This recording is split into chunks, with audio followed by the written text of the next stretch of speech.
আমাদের জাতীয়তাবাদী স্বেচ্ছাসেবক দলের ৪৬তম প্রতিষ্ঠা বার্ষিকী। এই প্রতিষ্ঠা বার্ষিকী উপলক্ষে আজকের এই সুনামগঞ্জ জেলাতে বিশাল একটা র্যালি হয়েছে। সেই মুনাফির স্বেচ্ছাসেবক দলের আহ্বায়ক সঞ্চালনায় রয়েছেন আমাদের জাহাঙ্গীর আলম।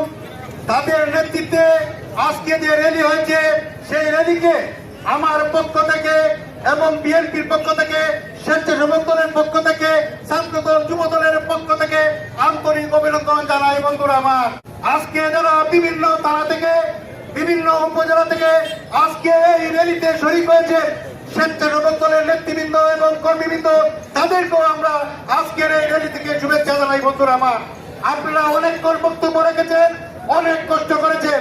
আমি শুধু একটি কথা বলতে চাই, আজকের এই স্বেচ্ছাসেবকের প্রতিষ্ঠা বার্ষিকীতে